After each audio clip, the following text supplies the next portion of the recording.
You know, I can't wait personally to find out whether those 3 UCLA basketball players who were detained in China for shoplifting are going to express their gratitude to President Trump, because he's the one who, well, persuaded the Chinese to spring those fellas. 2 days ago, I had a great conversation with President Xi. What they did was unfortunate. You know, you're talking about very long prison sentences. They do not play games.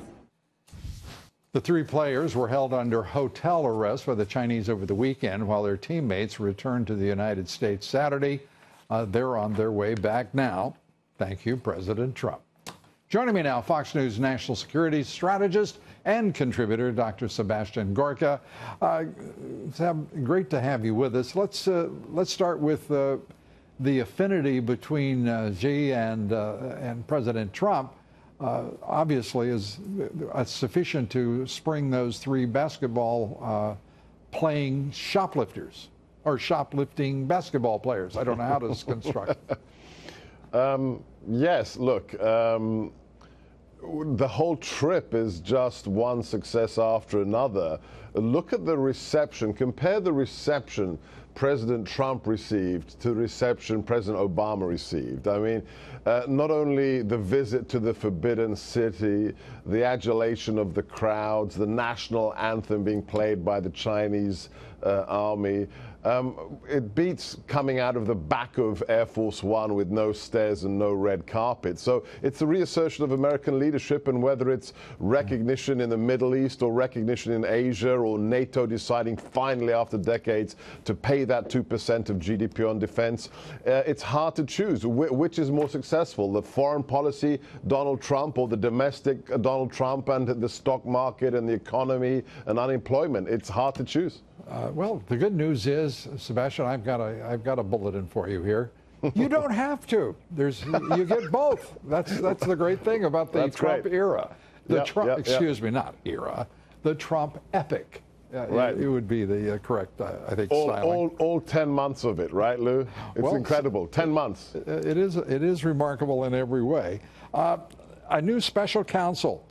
Today, the Judiciary Committee focused on that with the Attorney General, who continues to be, if you will, the bane of the Trump administration, recusing himself and, for all the world, appearing to be an Attorney General who's indifferent to driving, managing, or leading the Justice Department, but rather seems to be presiding over it, and not always alertly. Your thoughts? My thoughts are that the Trump administration inherited a level of politicization across the interagency that I don't think we have seen in the history of the United States of America. The DOJ, the IRS, even the CIA and the FBI was used as a political weapon by the last administration. The entire intelligence apparatus. Yes, I mean, Brennan was a political hack. We now see General Hayden following his line, still carrying water for the Obama narrative of Russia collusion. No, the fact is we need somebody with real stamina. We need somebody with backbone. A.G. Sessions is an honorable man, but right now we have massive scandals.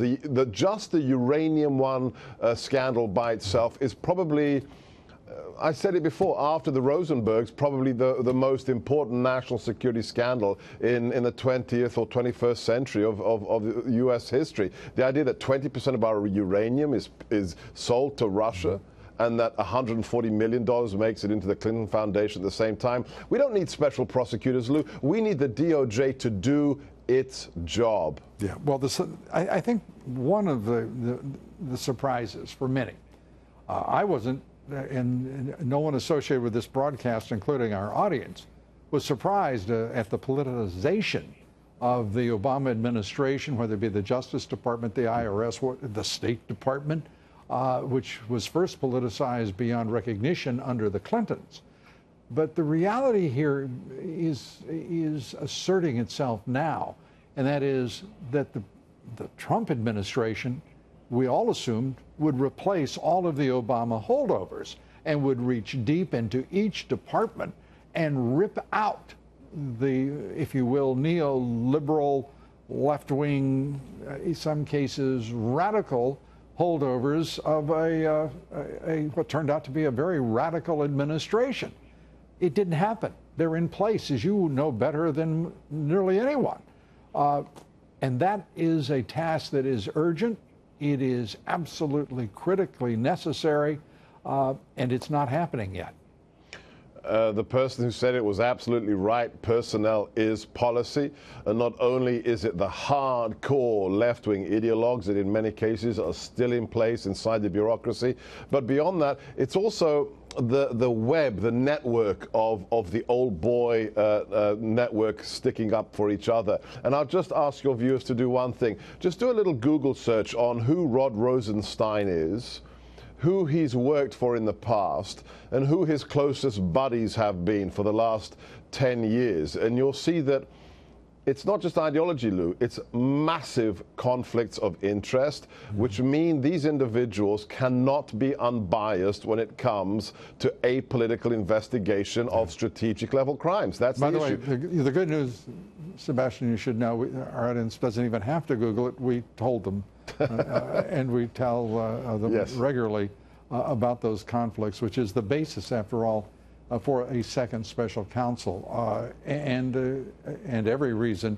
to question why this attorney general has, I have never seen in my career a situation in which one man is connected to so much chaos and despair in the case of personnel.